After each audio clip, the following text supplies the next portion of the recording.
दोस्तों, Marco Polo मूल तौर से इटली के शहर वेनिस के रहने वाले थे। उनका जन्म 15 सितंबर 1254 को हुआ था।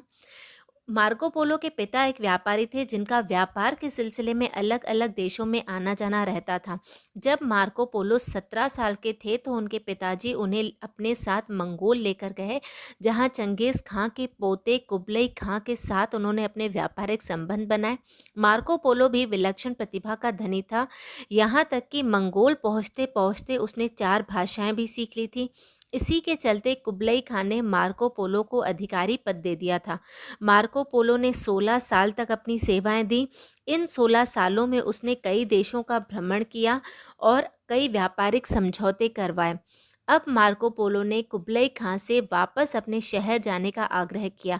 कुबलई खां ने उसे वापस जाने की इजाज़त दे दी। मार्को पोलो की इच्छा थी कि वो वापस घर जाते वक्त भारत की यात्रा करें और वो भारत की ओर दक्षिणी छोर से गए।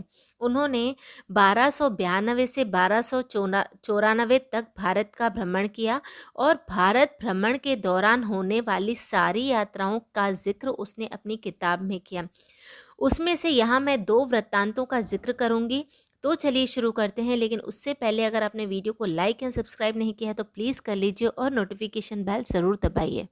जब मार्को पोलो अंडमान निकोबार से होते हुए तमिलनाडु के कोरोमंडल कोस्ट पर पहुंचे, तब उसे एक किनारे पर नाव में ऋषि मुनियों जैसे कुछ लोग दिखे जो मंत्रोच्चार कर रहे थे। तब मार्को पोलो ने पता लगाने की कोशिश की कि आखिर ये सब क्या हो रहा है। तब उन्हें पता चला कि ये लोग, जिन्हें कदलकट्टी कहा जाता है, अपनी मंत्रोच्चार की शक्ति से शार्कों को उस क्षेत्र में आने से रोक रहे थे, जैसे गोताखोर समुद्र में अंदर जाकर सीप के मोती ढूंढकर ले आए। गर्मियों के 2 महीनों में चुने जाने वाले ये मोती विश्व की साल भर की मोती की खपत को पूरा करते थे। तो दोस्तों, कितनी दिलचस्प है ना ये बात। अब बात करते हैं दूसरे वृत्तांत की, जो जुड़ा है गोलकोंडा की हीरों की खदानों से। जब भारत का परिभ्रमण करते हुए मार्को पोलो गोलकोंडा पहुंचे, जहां पर हीरों की बहुत बड़ी बड़ी खदानें होती थी, मार्को पोलो इन खदानों को देखकर हैरान थे कि लोग आखिर इन खदानों में से हीरे कैसे निकालते होंगे। तब उन्होंने जो देखा वो देखकर वो हैरान रह गए। उन्होंने देखा कि हीरों की खदानों से हीरे लोग नहीं बल्कि चीलें निकाल रही थी।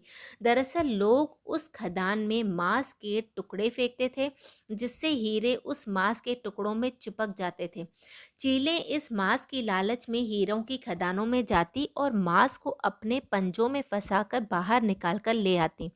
और जैसे ही चीलें बाहर आती, लोग जोर जोर से चिल्लाते थे। उनकी आवाज़ सुनकर चीलें डर जाती और मांस के टुकड़ों को छोड़कर भाग जाती। और फिर लोग जाकर मांस के टुकड़ों में से कीमती हीरे के टुकड़े निकाल लेते थे। इससे बिना खदान में अंदर जाए लोग हीरे निकाल लेते थे। ऐसे ही बहुत सारे वृत्तांतों का वर्णन मार्को पोलो ने अपनी किताब में किया है, पर ये 2 वृत्तांत मुझे बहुत ही इंटरेस्टिंग लगे, तभी मैंने आपसे ये शेयर किए। तो कैसा लगा आपको आज का ये वीडियो, कमेंट बॉक्स में ज़रूर बताएं। मिलते हैं अपने अगले वीडियो में, तब तक के लिए